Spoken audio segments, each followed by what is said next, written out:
What's up, everybody, and welcome to Ohio Sports Talk. I am your host, Doug. The coach, Jordan Maxson, is here as always. And Jordan, we are honored. We are extremely excited to have former Reds pitcher and Reds Hall of Famer Bronson Arroyo with us today. Bronson, how you doing today? I'm doing good. What's going on, guys? Going on, sir? It's I feel like a kid in a candy store right now. I watched you for years and years, and huge fan. Always just big supporter. I feel like a kid again. So thank you for being on our show.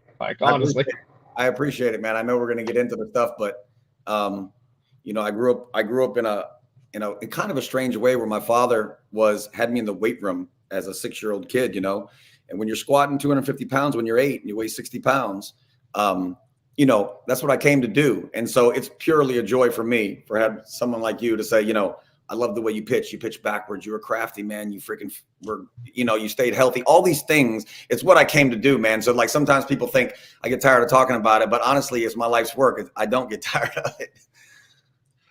No, and we so much appreciate you taking the time.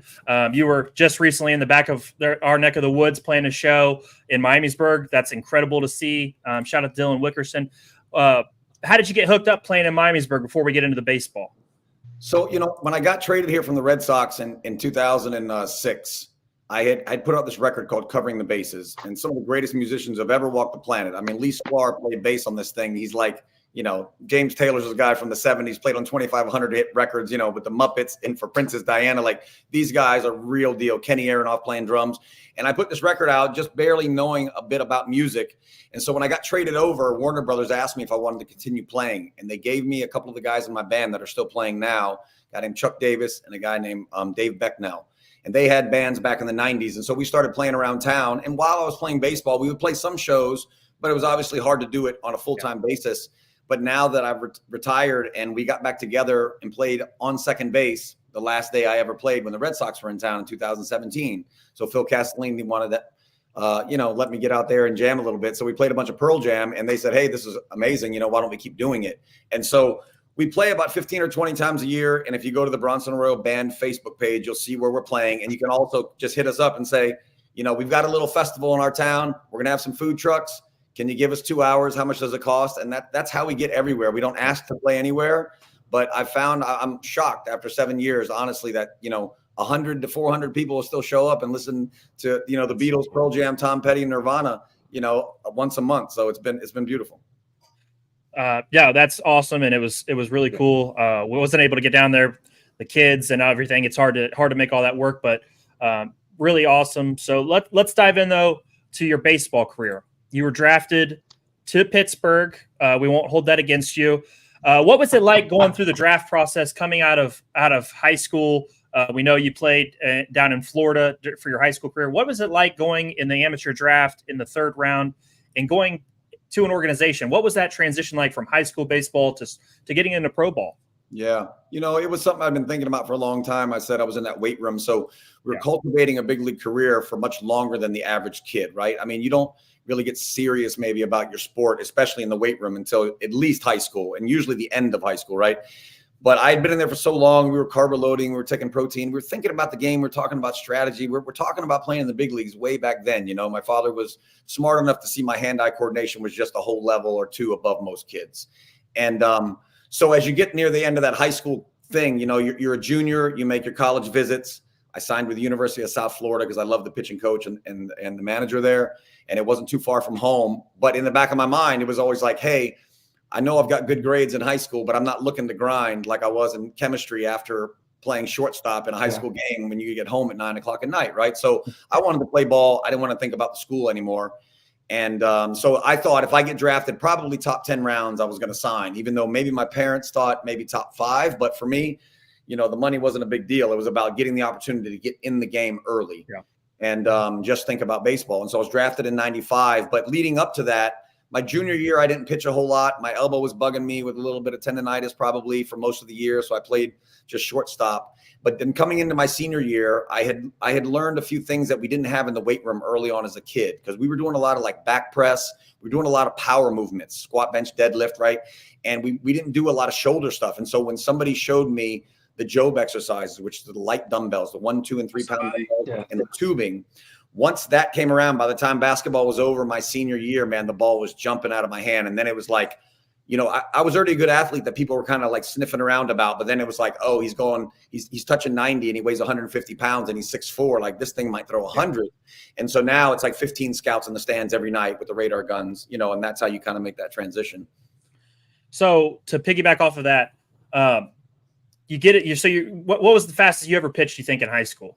Did you ever get it over 90? No, I feel like 86 to 90. And then by the time I was done playing, I really never got it over 92 as a big leaguer either. It was like, I basically had what I had. I probably could sustain it a little bit longer as years went on. I gained a little bit of weight, but really that kind of real flexible whip that you have in high school, a lot of guys throw harder back then consistently than they do when they're in the big leagues.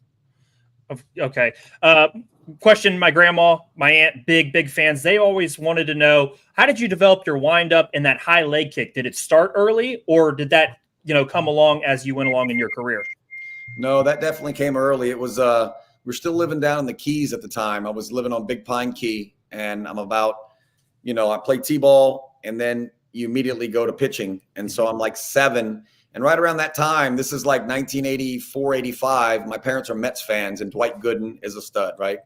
He comes out of Lynchburg, punches 300 out that year, and then he goes to the big leagues and wins the Cy Young. And he had this high leg kick, and it was a little different than mine. It wasn't as straight. He kind of like wrapped it around a little bit. It was a little more bent, but that's what my childhood mind like morphed out of watching Dwight Gooden. And, you know, you don't watch yourself on film, especially back then, and not even in high school. So I really didn't know that my leg kick was that odd compared to other people's until I got in the minor leagues and we started watching ourselves back on film, and people would talk about it more. But up to like, you know, 13, 14, 15, 16, I never had anybody say to me like, oh, you have an unusual leg kick. You know, to me, it was just like, you know, we're just out here pitching.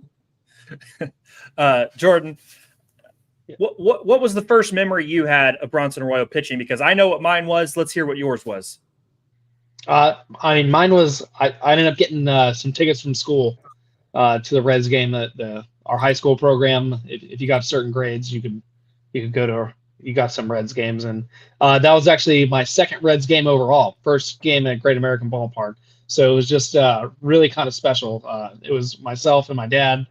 I grew up a triplet. My other 2 brothers didn't really love the game of baseball, but I just had such a passion for it, and we got to go out and.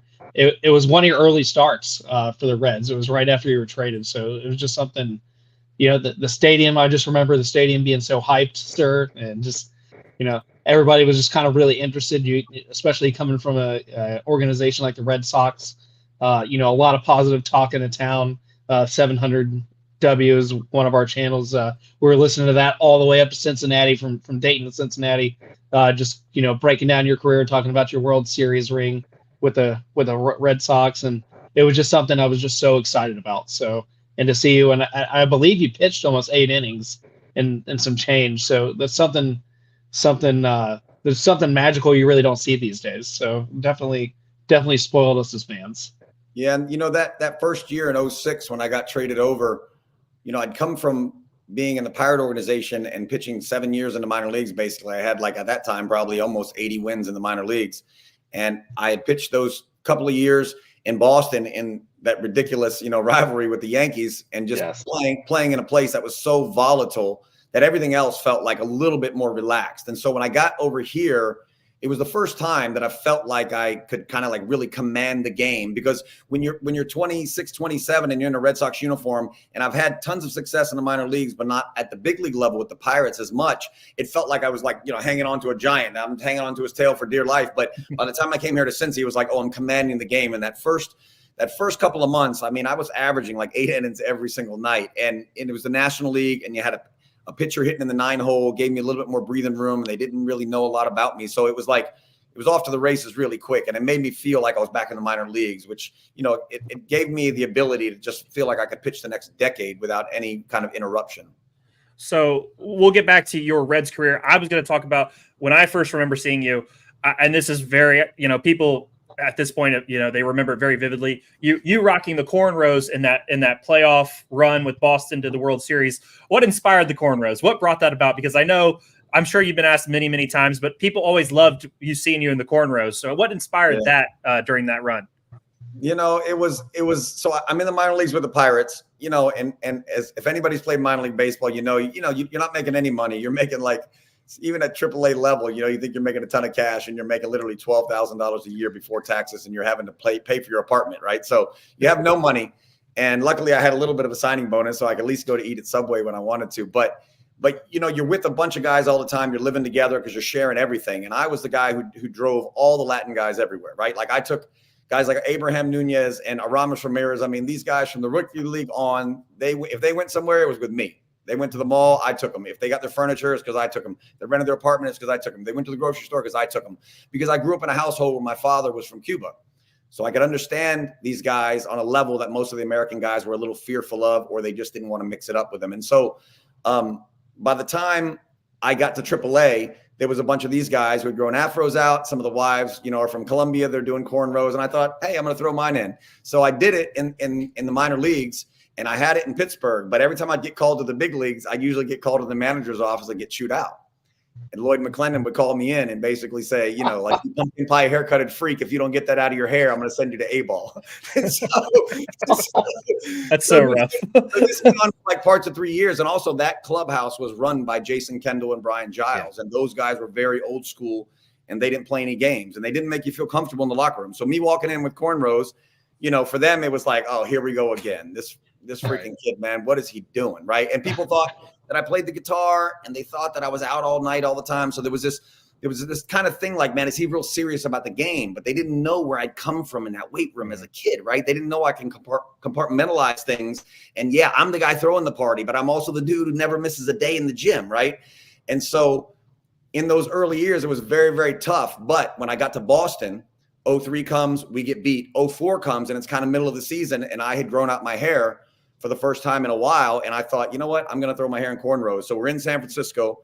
I'm going to pitch against Oakland. I go to this Jamaican girl. She throws my hair in cornrows. And the first guy I see in the lobby is Kurt Schilling. And I'm like, no, here we go. Mr. Straightlace is going to chew my head off. Right. And he was like, what is that, man? But I go like 15 starts without losing a game from that point on. It's like midseason of 04. So by the time we get to the playoffs, I'm starting in the playoffs. I've got cornrows, and there's people all over town, in lines around Fenway Park getting their hair in cornrows, like dudes that come from the plumbing shop, like hilarious. Yeah. I mean, it was epic. I mean, I remember that it was like a craze for a little while there, like during your guys' run, which is awesome. So you guys win the World Series. What's that feeling like when you get traded to the Reds? Because to be fair, the Reds weren't fantastic then, but you're just coming off of a great team in Boston, a team that you just won with. You were a major part of the pitching staff. What was that feeling like? I believe it was William Opeña and was the main piece that you got traded with. What was that feeling like of going from Boston to Cincinnati? Just the day that I got traded was just, I mean, as big of a pit in your stomach and a heartbreak as you've ever had from a girl that just told you, man, I don't want to be with you, right? Whatever that feels like for people, that it hit me hard. I mean, and I got thick skin, and I can handle whatever. But, I negotiated an undervalued deal for 3 years, said out of my mouth the day I signed, I'm not signing this deal against my agent's wishes to be traded for Julio Lugo to the Tampa Bay Rays. And they assured me that they had no plans of trading me. 5 weeks later, I get a phone call from Theo Epstein. He says, I traded you for William Opeña. And it's almost near the end of spring. And so for about, honestly, 2 days, I was just raging. And then I went and pitched against them on ESPN and punched out 10 and punched out Willie Mo 3 times and went 7 innings, no runs. And that's when David Ross became my catcher, because he was catching that day, and we really clicked. And Jason LaRue was having a little bit of a knee trouble, and he was going to have his knee scoped. And so that's where that relationship starts. But it was, man, that was tough for a while. And probably for the first month of the season, I would turn on Red Sox games because I knew I was playing in the center of the universe there. We just won the whole thing. It's like, man, I'm looking to stay in Fenway Park for a while, right? And it didn't happen. But, luckily for me, it put me in a position to be more of a frontline starter and show people that I could still win 15 games or more on a team that wasn't nearly as powerful as the Red Sox. Well, that's what I also wanted to say next. I mean, you come in, you go 14-11 your first year, 35 games started, 35, 3 complete games. You have 1 shutout. You pitched 240 innings, the most of your career that season, and you end up as an all-star. I mean, you came and you were literally our guy. That's just what it was. You were the number one guy, in my opinion, at that time. You were the workhorse. So that had to feel good also. You know, while you do leave a great organization in Boston, you come here and you solidify, hey, I am a legitimate guy. I can be that lead horse, and you're an all-star. How did that feel, getting your first and only all-star? I think you could have been all-star a couple other years. You had some really other good years, but how did it feel, you know, getting put on the all-star team and kind of showing everybody, you know, I can do this also? Yeah, you know, it was super gratifying. I mean, it was also, I was getting very comfortable. You know, I'm just kind of a creature of habit. And so I can get comfortable anywhere. It doesn't matter where you're at, but I'd been in Boston for 3 years. It felt like home, right? So it's going to take just a little bit of time. But once this place felt like home, it was going to be hard to pull me out of here as well. And so getting off to that great start really helped. Also realizing that locker room was so deprived of good quality pitching and that they had so many offensive weapons on that team. It was like, I think we only lost the division by 2 games. And if we wouldn't have traded Felipe Lopez and Austin Kearns for 2 bullpen guys, Gary Majeski and Billy Bray, I think we probably win that division.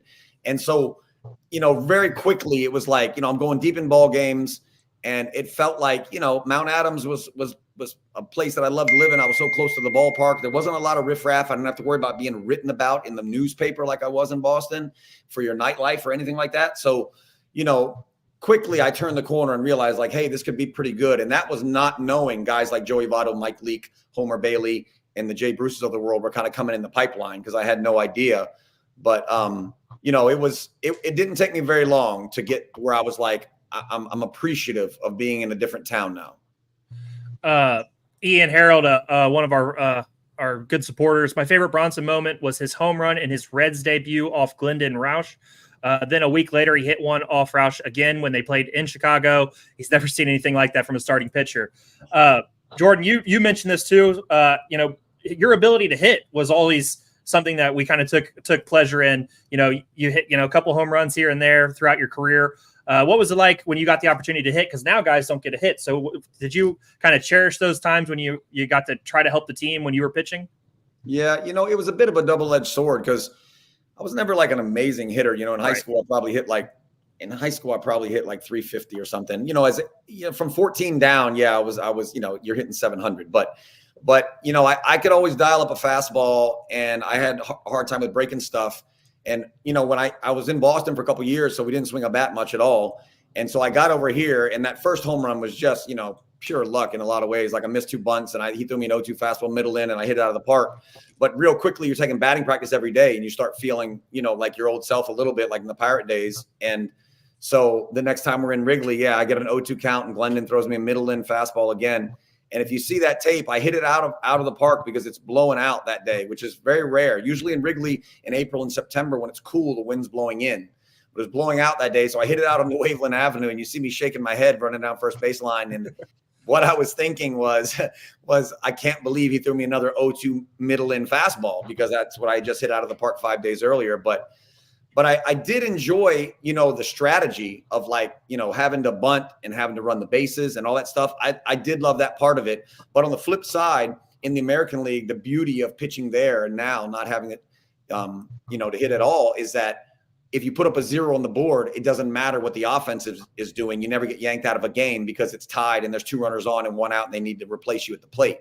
So, you know, there's a little bit of back and forth either way. If you asked me, you know, all 15 or 16 years of your big league career, which one would you have taken? I probably would have taken the National League, only because I loved all the other parts that came along with it. I loved fielding bunts when guys would put them down. And also, it was easier to get through a lineup if you knew you could kind of pitch around the 8-hole guy to get through the 9-hole guy, right? And in the American League East, that wasn't the case. So you face an Jorge Posada sometimes in the 8-hole, and you're like, this is not fun.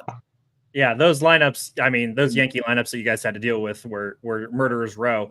You touched on something, though, fielding bunts, all that kind of stuff, and then you go out, you win your Gold Glove in 2010. What was it like getting that honor, you know, being one of the better defensive pitchers during your career? What was that like? Yeah, you know, that in the All-Star game was just, you know, icing on top of the cake. It wasn't anything that you ever came looking for. You know, I came looking for 200 innings. I came looking for, you know, how many wins I could get in the season. But I didn't come looking for a Gold Glove ever. But I loved fielding my position because I played shortstop in high school. Ozzie Smith was my favorite player as a kid. I thought I'd be a big league shortstop, you know, and I think had I not been a pitcher, I still think I would have played in the big leagues, but I probably would have been like a Paul Yanish. I would have been a great defensive guy with a good arm across the infield, could turn the double play, but probably hit you 225 with a couple of homers, right? That probably would have been my thing. But I loved doing that. And so fielding bunts and having guys test you a little bit to see if, they could put that. I always loved, that was probably one of the few things I had an ego for, which was like, lay down a bunt and let's see if I can beat you to the bag, And so that was fun. But what was the initial part of your question? You asked me something. Oh, just you're talking about it, just how your defense and your Gold Glove, you're talking right about it. I'm just saying, you get recognized. The Gold Glove that year with Brandon Phillips and Scott Rowland. I remember I was on a cruise ship and I got that call, and it was weird because a month before the season ended, Brian Price, the pitching coach, was on the top step, and I never forget. He called me up to the top step and he goes, I think you're going to win the Gold Glove this year. And I go, I never even thought about a Gold Glove. And I said, well, what makes you think that? And he said, well, because you got 1,000 fielding percentage, and he said you turned 3-6-1 double plays yesterday against Cleveland. And I was like, oh, okay. And so when I got the call, I wasn't that shocked because he said that to me. But it was definitely something I was super proud of in a way, just like totally unexpected, hit you from the side of the head and be like, wow, I mean, I got a Gold Glove, man. Like Ozzie Smith's got however many Gold Gloves, but I got one sitting in my trophy case too, which was amazing. No, I remember, I think it had to be closer to 2009, 2010 when you won the Golden Glove. I was in Afghanistan watching it from the American Forces Network. And against the Cardinals, there was like a B line. And you just, I don't know if it was by luck or by straight just muscle memory and talent. I think it was Pujols, and you just grabbed it, like just straight out of the air. It was, I think it would have damn near hit your head. But like, that just, when those moments happen, is it just a knee-jerk reaction, or do you guys actually have any time to see that? No, you really don't. I mean, sometimes you get like the really hard one hopper with a million spins on it, rotations on it, and you can stab it. But the line drives, I mean, they're usually past you before you ever put your glove up. And if you get it, it's so lucky. I remember in St. Louis when they got Rafael Furcal. I'll never forget this one, man, because you get hit really, really good only a few times in your career probably. And it was a 2-2 count. It was early in the ball game. I actually think it was like the second inning, and it was two guys on. It was second and third, 2-2. And it was still 0-0, I think. And he hit this line drive changeup off right over my knee, right on the front of my quad. And I threw him out. It landed, it hit so solid, it stayed right there. I threw him out. I ran straight to the dugout, pulled my leg up, and it was black, man, by the time I got to the dugout. This was like 7 seconds later. And that bruise, when I would get in the cold tub at the stadium, I could visually see that bruise 3 years later. You wouldn't see it in normal life. But when I got in the cold water, for whatever reason, you could see the outline of it. And it was like, by the end of my career, going against guys like Pujols, there were times when I would say, you know what? I'm not pitching these guys away. Like, I'm going in to try to beat them because I'm not getting hit in the face with 105. Like, it's not happening when I'm 40 years old, Yeah, for sure. Let's move on. You guys, in your run with the Reds, you made the postseason 2 times. The game against San Fran, you pitched game 2 of the 2012 NLDS. Talk to us about that, because you go out, you throw 7 innings, you give up 1 hit, you had 4 strikeouts, you gave up no runs. You guys are up 2-0. What was that feeling like? You had a lot of that success in Boston, but you finally get back to the playoffs and you're in that playoff contention with the Reds. What was that like, with Cincinnati all behind you, and then you go out and you pitch such a great game after, I believe Leclerc led the Reds to the win in game 1. What was that like, pitching in that kind of environment postseason wise for the Reds? I think that was definitely hands down the most satisfying start of my career. The 2 that come to mind that are my favorites is playoffs against the Angels in Fenway Park in 2004. I start that game and go like 6 1/3, felt really good. I think I gave up a run, but they tied the game late in the game in the 8th, I think off Timlin on a Vladimir Guerrero double. And so I didn't get to win that night, even though we clinched the series. It was just a little bittersweet because I didn't actually stamp the win. But in 12, I was pulling a much bigger load on that team than I was on the Red Sox, because Schilling and Pedro and Wakefield and Derek Lowe were ahead of me, right? And so it was a little easier to kind of fly under the radar. But once I got here, I was a frontline guy, even having Aaron Harang and Johnny Cueto around. A lot of times it still felt like, guys like they were getting hurt more often than I was. Like, if you just looked across the board, it was like the meat and potatoes of this staff for this long time has been me. Like, I'm in the middle of this thing with people around me that keep disappearing and coming back and disappearing and coming back. And so to sort of shoulder that kind of responsibility was fun. And to get deep in the game against Bumgardner and to have a 9-0 lead and come back home winning 2-0, I mean, that was as good as it ever got for me in the game. It felt like we were in a place where we're going to have a chance to finally move on to the next round after being swept by the Phillies the year before or 2 years before. And, that ride home was amazing. And then to come back and lose all three, still probably the only thing in my career, honestly, that kind of sticks with you a little bit. Like, man, if we would have got to that next round, I would have felt like that team did what we came to do. We didn't have to win the whole dance, but we had to win a series in the playoffs. And, getting shut out in those last three was tough. Yeah, I didn't want to bring up the bad part of that. I was trying to keep it to the positive of how well you pitched. You mentioned that Phillies series; those were your 2 playoff runs with Cincinnati. You had some really stellar individual pitching years. You had a couple years where you had 3 years over 15 wins. 1 year you got up to 17. Those years, I probably felt like you could have been an all-star. Also, it didn't break that way. What year for you? It might be 06, but what year individually did you feel like you had your best stuff? You were the most on top of your game when you pitched for Cincinnati? It was definitely 06, just from, I feel like you're dominating the game standpoint. I got really deep in the game.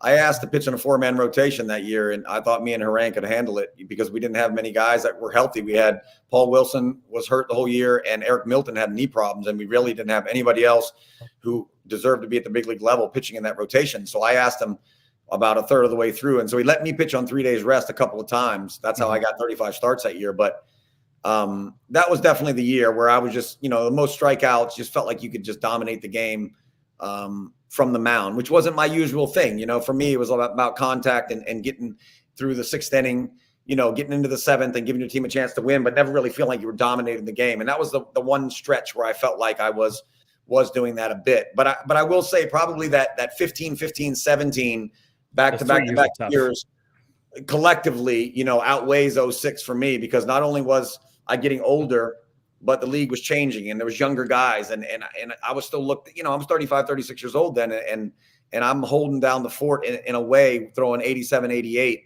That isn't usual. It's not very common that guys have the ability to do that. And so I'm probably proud of that 3-year stretch more than anything.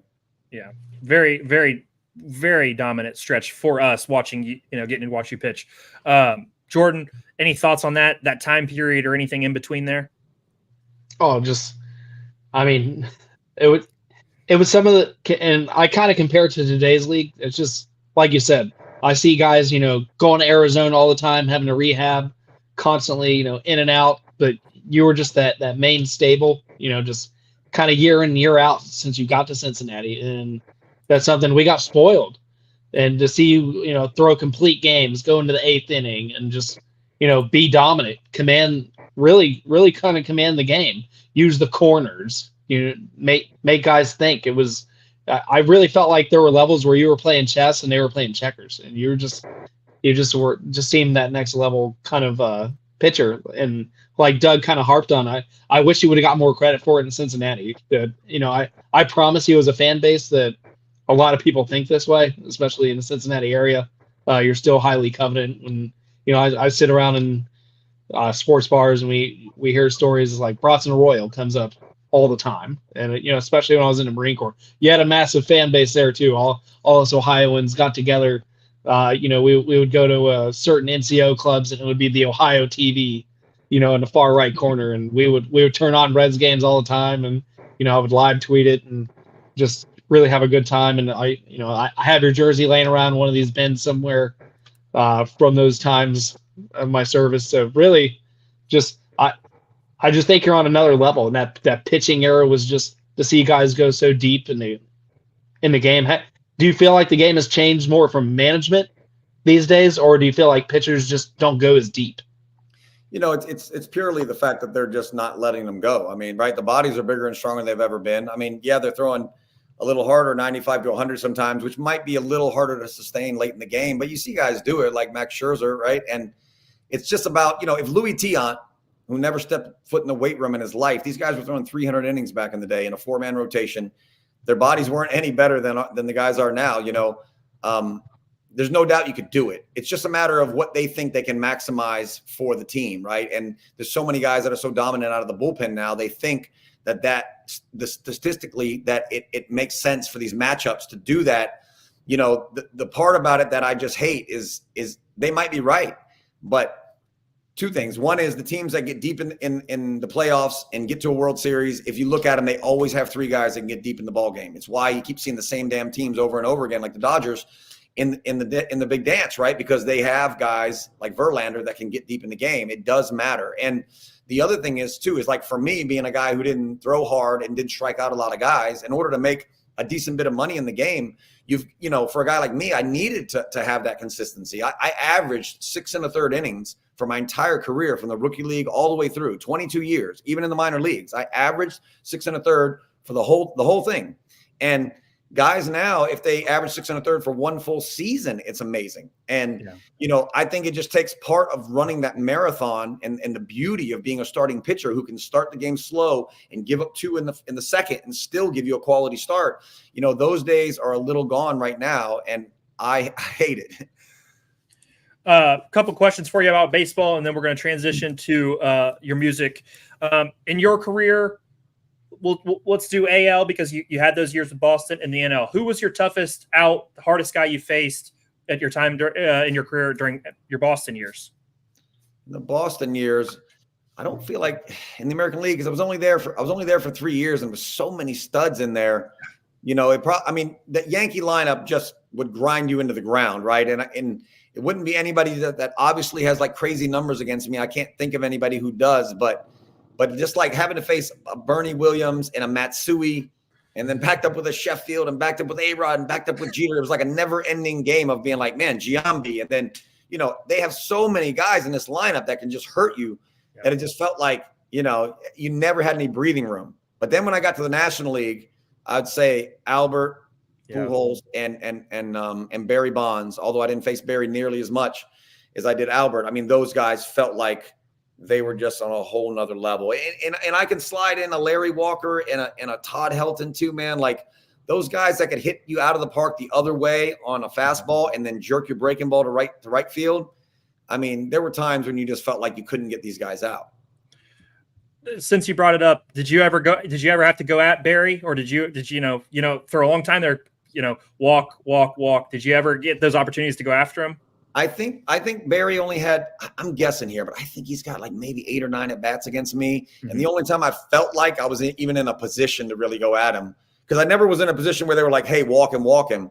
But every time he was at the plate, you're playing on the road in San Francisco and there's guys on base and you just can't groove him one. So I probably walked him plenty of times. But when I faced him the last time here in Cincinnati, I think it was 06 or 07. I think it was 06. He was still on the Giants, and I beat those guys, and I went like 7 1/3, and he didn't get any hits on me. I think he popped out once and hit a hard ground ball or something. Maybe I walked him once, but that was the only time I felt like that it was really, I could compete with him. Like he was just so good that you didn't feel like you were ever on his par. I mean, Kurt Schilling told me that he threw him something crazy. Like they had faced each other like 35 times, and he had never swung it one split finger out of the zone against him. And then through the grapevine, somebody came and told Kurt like a couple years later, like he says his eyes are so good, he could see your split finger grip before you even throw the ball. Wild. Yeah. The stories you hear about Barry Bonds and his ability to hit the ball are just, they're almost like lore. Like it's like next level. We got Ian chiming in. Who do you enjoy watching pitch today and the most in today's game? I don't get to see a lot of games except for the Reds. Because I go down to the locker room still sometimes and plug in a guitar and play for these guys, or I just go down and just, see the clubhouse guys and hang out, watch 4 or 5 innings in the game and eat some food and see the old training staff and the weight room guys and everything. So I pay attention to that team more. So I'd say, honestly, right now it's probably Abbott. I just love the fact that he's up to 94, but it's not like crazy hard. He looks like an old school guy who doesn't necessarily have to crush the weight room, right? He's just solid, man. He knows how to get outs. You can just tell that he knows how to pitch. And there's so many guys in my era that played like that. For me, he kind of sticks out like a sore thumb a little bit amongst these guys that are throwing 95 to 100 with just like a 90-mile-an-hour slider. He has other ways to get it done, and I think he's going to last for a long time. That's a good call out. He leads the Reds in wins this year, and he has 8 quality starts. So Andrew Abbott is getting it done for us. Jordan, any questions for Bronze before we move on to the next part? And I'll probably kick myself later. It's like leaving a doctor's office. And you're like, I should have asked that question. No, we've covered a lot. Man, I hate to be speechless. I mean, we kind of touched on it. But how was that when you won the World Series? How did that emotionally feel for you for just the years and years that you put in the minor leagues and coming out of high school and like you said, being 6 years old, really pushing that weight, really pushing your will throughout your career and reaching that level? Did that feel like it was mission accomplished, or did it feel like just the beginning of much more when you win a championship like that? I mean, I felt like at the time that, in the minor leagues, I had already first year in, I think I go 7-2 with a 2-3 in the first half in Augusta. I can throw, A ball, I can throw a backdoor breaking ball and a 3-2 count to a lefty, right? Like I knew how to pitch, right? And I always felt like I commanded the game at the minor league level, but I got to the big league level. And part of the reason was that the Pirates wouldn't let me shake off the catcher, Jason Kendall. So they didn't realize what was making me so special was what was between my ears and how my pitch selection was. I pretty much called every pitch of my entire career, except for in this pocket of like a year and a half, and the Pirates kind of handcuffed me and said I wasn't allowed to shake Jason off. And so, by the time we win that World Series, I finally feel like myself again, right? Like I can pitch, I'm calling my own game. By the time I got to the Red Sox, they let me be me. I threw a perfect game in 2003 in Pawtucket before I get called up, make that playoff roster after being up only for a month and a half. And finally that offseason, Theo Epstein calls me and he says, hey, I just want to let you know, you're on this squad for 2004 unless you're coming to camp at 300 pounds. And that's the first time that I'd ever gotten an organization to like give me some honesty and just be like, it's not a question mark, man. You're going to be on this club.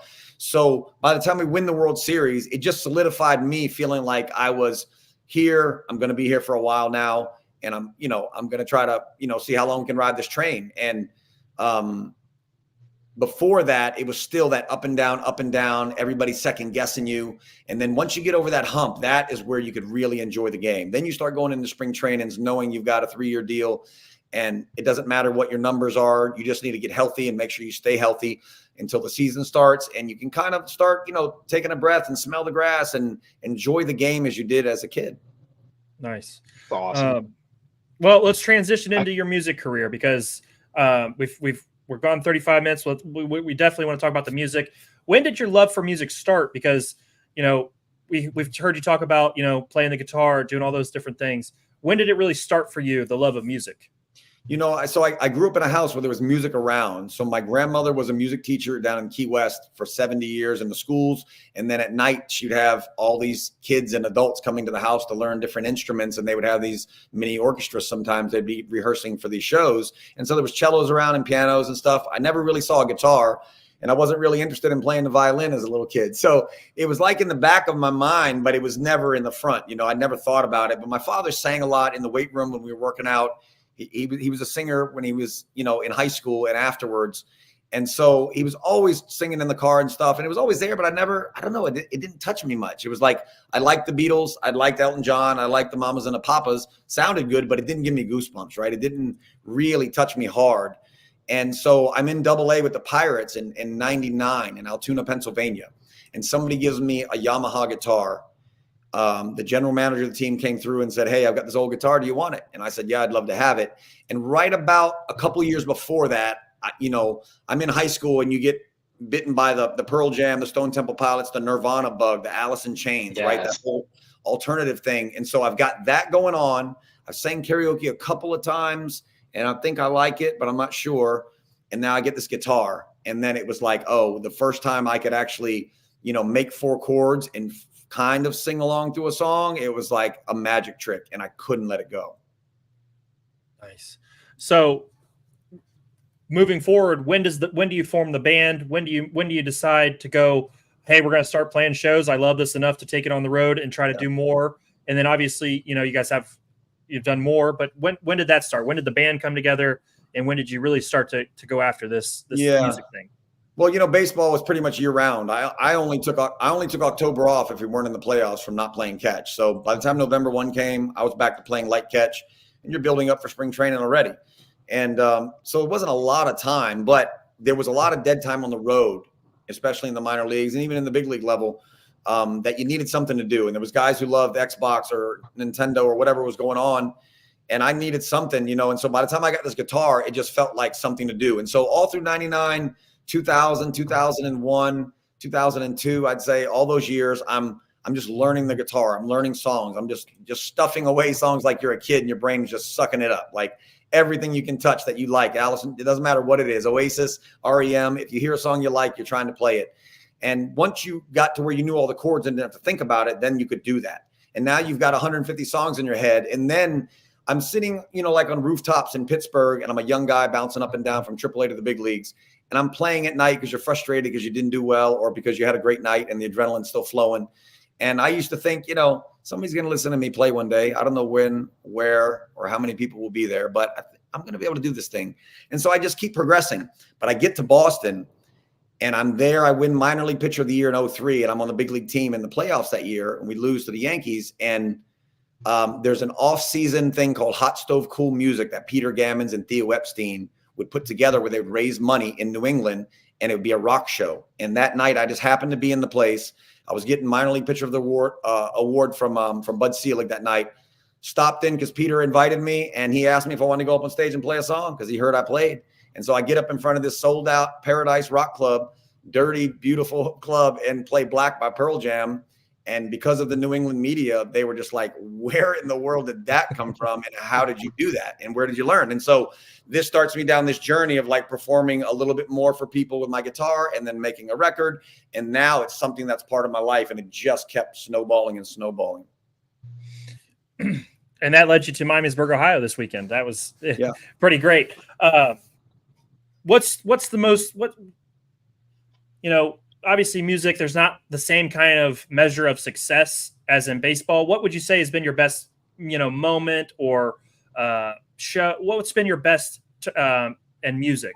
I'd say, there's a couple little pockets where you find like where it's just like, oh, I'm getting back what I feel like I'm putting out, right? Like I'm putting out this thing that I hope people can feel, and then the people will give it back to you and they're like, oh yeah, hey man, that's amazing, right? And there's little places. One is, I'm standing on stage in Fenway with Pearl Jam and I'm playing Black, and Eddie looks over at me and he's like, I just see his eyes, and I'm like, I think he wants me to sing the backup vocals, and I'm singing the backup vocals, and there's 40,000, lighters going off, and Eddie stretches the song to 8 minutes and slows it down and says, hey, show Bronson how special it can be up here. He's got one shot, right? Like I've had those moments that are just World Series, rocket ship moments. But then other times, just having an acoustic guitar and having 10 people in a hotel room who really care about lyrical content, and to play them some songs you've written and just have, a tear come to somebody's eye, right? That's on par with that standing on stage with Pearl Jam. And so, there's little moments that I get a lot of times. In Miamisburg the other night, it was a great show. I mean, the crowd was giving it to us. We're playing for 2 hours. I'm serious about the music. The guys in the band are much better than me. I'm kind of hanging on for dear life. And there's 150 people, 200 people, however many people out there in their lawn chairs, but you can tell that they're like, hey man, this is for real. And just doing that, even if it's 20 times a year, to people who just might have shown up to see a baseball player and they're not sure what they're going to get, it, puts a smile on my face. That's awesome. Awesome. Could you equate that, playing a show to being on the mound at all? Is there any of that feeling that gets you going, that kind of vibe? Yeah. Is there any of that throughout your time? Yeah, for sure. There's those butterfly nerves leading up to a show, right? Because musically, I either have to make sure that I'm dialed in with the band, or if I'm playing by myself, it's like, oh, you have to hold down the whole guitar and make sure you don't mess that up, right? There's nothing to hide behind. So you've got those kind of butterfly nerves and a little bit of adrenaline that's going on that you kind of enjoy, right? It's like you're right on that line of like, it feels like anxiety, but you're going out to pitch a big league game, the national anthem's going, and it's like, you want to be here, but it also feels like a pressure cooker in a way, right? You're like towing that in between thing. Those are very, very similar. But I'd say once the music starts, within 20, maybe 30 seconds, a minute into the first song, usually it's like all that stuff goes out the window, which it also does in baseball after you throw the first few pitches. But in the game, in the baseball game, you rarely ever get to relax.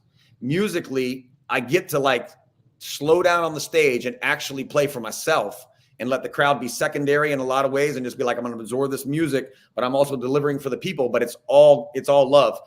On the mound, you got this other team that's trying to kick your butt. Right. And sometimes your fans could be booing you because you're not getting the job done. And that is never feels like joy. Now, the times that you do get to feel like that is 7th inning, you're winning 5-1. You've had a great game. You're breezing through. It's a cool night. You're not sweating much. Your pitch count's down. You feel like you're going to finish the 8th inning off here, walk off the mound, and take a shower, walk back across the Astros stadium with an ice cream in your hand after dinner and look at the people cleaning the stadium with the lights are still on and be like, man, when I was 7, I was throwing a tennis ball against the wall and we came to do this and we did it. Like those moments are like what it's like being on the stage sometimes now. And it's a little easier to do it because there's nobody combating me. What a journey. Jordan, anything you got about the music? No, I think that he hammered on through it. Like I'm a huge Tom Petty fan, so I'll definitely have to, when you're in an area, I definitely got to go to the next one. Yeah. I want to catch that. That's one of my favorite artists. Pearl Jam, stuff of that nature. That's a lot of the music that I bumped when I was in the Marine Corps. So I'll definitely have to catch one of your shows sometime soon. So big time. Yeah, the energy in the full band is really good. But I will, I usually people ask like, do you want to promote music? And I usually don't, but I was telling Doug earlier that I've been writing with a local kid named Joe Jordan around town, and he's put about 12 songs out now on all the platforms, and it's kind of that Tyler Childress, Zach Bryant kind of thing. And I've been writing these folky songs with him, and he's taken I think 4 of the ones we've written and put them up, and we're getting 20,000 listens a day. Sometimes there's like 300,000 monthly listeners to his stuff. And it's ramping up a little bit. Atlantic Records just signed him. And so I'm really enjoying writing these folky songs. And whatever he's not taken, like he's taken 4, but we've written 27. So I'm taking these other songs and I'm starting to record them now, but I'm playing them out live for people with just a guitar. And these stories are the best stories I've ever written. And it's mostly because I come with an idea of what I want to do for the day, but Joe's, his lyrically, he's just on a whole nother level. But if anybody wants to check out a really killer artist right now, it's up and coming. His name's Joe Jordan. Okay, we got a couple more questions for you. Ian chimes in, probably a dumb question, but regarding your album Covering the Bases, how does that come together? I'm assuming you have to get permission to record the covers. What's that process like? Yeah, you don't have to ask permission. It's weird, or at least back then you didn't. I don't know if things have changed, but you can basically record whatever you want. It's just if it makes any money, then a piece of the pie has to go to the original artist. And so that came together. We had won the World Series, and I had this producer who I didn't know who he was, call my agent, my baseball agent, and say, I've got this idea. I did a record with Bernie Williams last year, and he got it nominated for a Grammy. I would love to do something with Bronson. And I just kind of said, I don't think I have time. We're taking the trophy all over the place. It's just a whirlwind, after winning that series. And but he convinced me to come out and do vocals. And he said, I'm going to bring the best musicians you've ever heard of, Bronson. Like, Google these guys. You're going to be in a band that feels like Willie Mays, Mickey Mantle, and Babe Ruth are playing in your outfield. And he wasn't lying. And I just went and sang it down. And I was very green to music at the time, but I'm still really proud of that record. I did a bunch of stuff from the 90s, and it's still, I can still listen to that record today and be proud of it. That's awesome. I do have one regarding music and when you're in your concert. Do you have a set finale song like predetermined when you go into concerts, or do you base it off of how the crowd's been reacting and what the crowd's up to while you're in the moment? Yeah, we probably have about, I'm guessing here, but there's probably 70 songs in the band's repertoire, and we don't have band practice for the last 2 years. So the only time we see each other is on the stage. And sometimes it feels like you're walking on a wire without a net, but it's fun to kind of add that pressure a little bit. But I write the set list up the day of. So I would say by like 1:00 in the afternoon on day of show, you're going to hit the stage, let's say at 8:00. I send out a picture of the set list, and the guys just have to know the stuff. They don't know what they're going to get. And usually the closer is usually Porch by Pearl Jam, because they've closed so many of their shows and it's got so much great energy in it that I love doing that. But there's times where we're in Miamisburg, we closed with Porch the other night. The crowd wanted a little bit more, and we wind up playing, Moon Age Daydream by David Bowie and Plush by Stone Temple Pilots, and then and playing Indifference, a slow one by Pearl Jam to finish it off. But it's never a cookie cutter, and I learned that from Eddie Vedder. He started that in the beginning of the band of Pearl Jam. And I've seen other artists like Bruno Mars multiple nights, even though he is, you know, as good a musician as anybody's ever walked the earth. His set is almost the same every night. And I find it to be a little boring to listen to. And I imagine it's got to be a little boring for the guys in the band. So I try to mix it up every single night, write a whole different set list every single night. And just sometimes you find these songs like in the certain order you didn't think would be cool. And you're like, oh, that felt really good tonight. And then maybe you might mock that part in another set list some other night. But it's really fun to just kind of mix it up. That's awesome. Thank you for that. That's a nice in-depth answer. To round this all out, you've mentioned Pearl Jam quite a few times. I know this is hard with your love of music. Is Pearl Jam your favorite band? Do you have a favorite album? In general, it doesn't have to be Pearl Jam. What is your favorite album and what is your favorite band? Yeah, I'm always going to say Pearl Jam is my favorite band. You know, when I'm 15 years old, the 10 record hits. And, you know, I mean, Even Flow, Alive, Once, Jeremy, Black. I mean, just those 5 songs alone, not including Why Go and Oceans.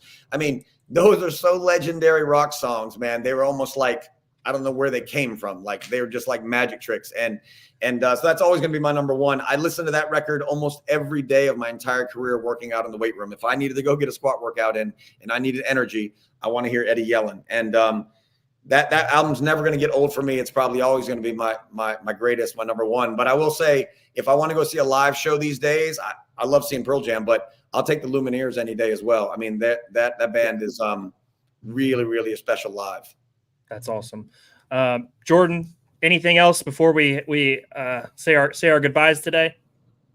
I might get smacked for this one. The WWE was in town for SummerSlam in Cleveland. Do you have a favorite wrestler, and did you ever watch it growing up? I'm curious. I did watch it growing up like everybody in the 80s. So it was, you know, that was Hogan and Andre the Giant and Coco Beware and Jimmy Superfly Snuka. And all Jake the Snake, you know, all those guys when I was a kid, absolutely loved it. And a lot of those guys were from Florida, from the Tampa area. So Paul Orndorff, Mr. Wonderful, used to come to the Keys and hang out with my father and his friends sometimes. So I was enamored with those guys. And then I worked at the IRS man's Erwin R. Shyster. I worked at his cappuccino shop in my hometown after A-Ball in '96. And so that family was right there. And his kid was Bray Wyatt. That's so cool. That's so cool. Wow. Yeah, We're huge. Exactly. Right. We're huge Bray Wyatt fans. When I worked in that cappuccino shop for his father, Bray was 8 years old and Bo was like 6. And the Rotundas would come in and you know, get a milkshake and go home. And I was playing in the minor leagues. And you know, it's such a shame that he passed away, man. We got to hang out, you know, a little bit, but he was kind of his own thing. He was doing his own thing. We'd run across each other about 3 or 4 times a year. But just having that family in town, in my hometown of Brooksville, where I still go back to now, was kind of cool. So I have kept up with it. I'd say in the last couple of years, probably not as much. That's fair. Jordan had to slide that in there, the wrestling talk. Well, Bronson, we appreciate your time. You've given us over 50 minutes, and it literally means everything to us. We thank you so much for taking the time with us and, you know, going through your journey, your baseball, your music. It's been fantastic to hear. We can't thank you enough. It's really been a pleasure for us to talk to you today. Yeah, man. And pleasure is all mine, man. I appreciate you guys having me on. And you know, I want to say my appreciations too, sir. You know, big time. Like I said, seeing you play, you know, for the Red Sox when I was young, seeing you brought over to you know, the Reds, being my first Great American Ballpark game, right when you got here. And like I said, mini games. I spent a long time. I hate harping on it in a core. Mini games on the Forces Network. You were like, we even got to watch the replays and just watching most of your games. You know, after a crappy day overseas, like it always brought me joy. So having you here today is like a dream come true. I really appreciate it. I never thought I'd be able to talk to you throughout my life. So you know, thank you for answering me. Thank you for reaching out when we reached out, and your time is it's big time to us. And like I said, yeah, your games brought me, you know, many days of relaxation after some crap times. So I just really want to harp on that. Thank you so much, sir. I really appreciate it. I appreciate it, guys. If you want to come to a show sometime, look on the Bronson Arroyo Band Facebook page. And usually Most winters, but I don't think we're on the board this year. But we'll be back at the Barrel in Springboro, I'm sure, at some point. But if not, sometimes I'm playing. Well, my acoustic stuff's not usually on the site, but it might start. If I get on there a little bit more, I might start. But sometimes I'm at like Wildwood Country Club over there in Middletown, playing for people sitting on the lawn. It's just like I enjoy the music. I don't want to do it every day, but we try to keep up with it. But if you guys get out to a show and see the whole band, I think you'll enjoy it. At least come up and say hi. Of course. Again, thank you so much. And obviously, good luck going forward with the music. Check out the Bronson Arroyo band Facebook page for all the information on the music and where they will be playing next.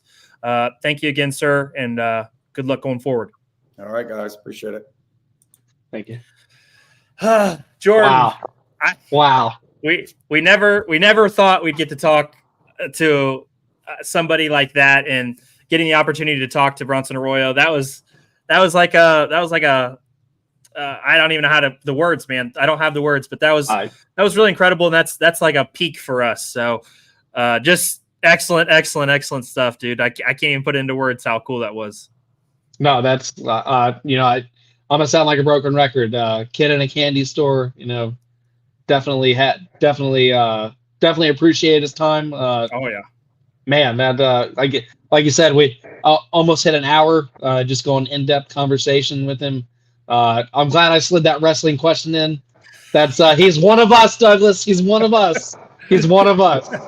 And that's when you said SummerSlam, I was like, is he going to ask him if Cody should have beat Solo Sikoa? Like, no, I'm just playing.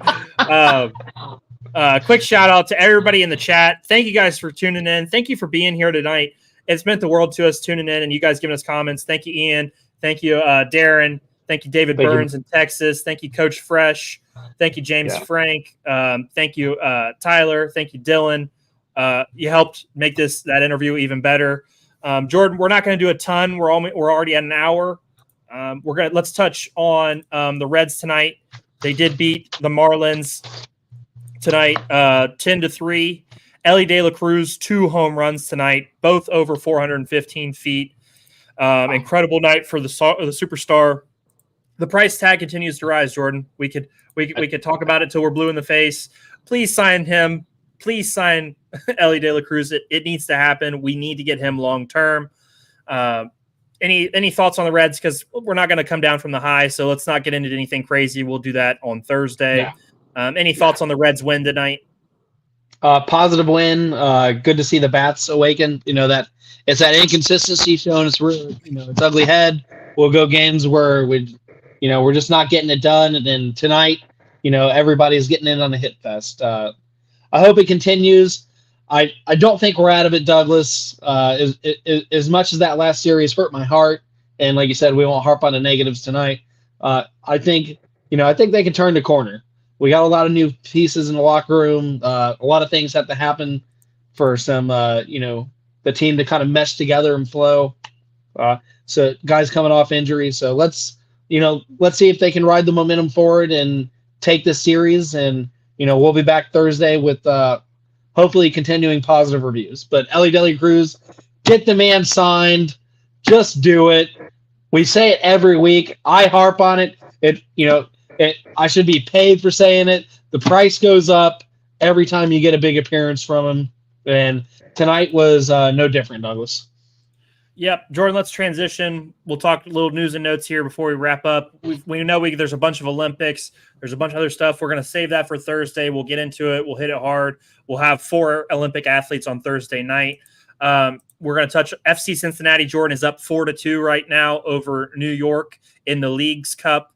4 goals tonight from Bucha, Assad, Kubo, and Santos. So they are probably going to win that game. They're in the 89th minute. Anything else, Jordan, you want to touch on? We're on that high, man. I don't know where to go from here, but just an excellent night for us. No, an excellent night. I don't want to say anything negative. We don't. The Bengals got a little banged up. We lost Cam Sample for the year.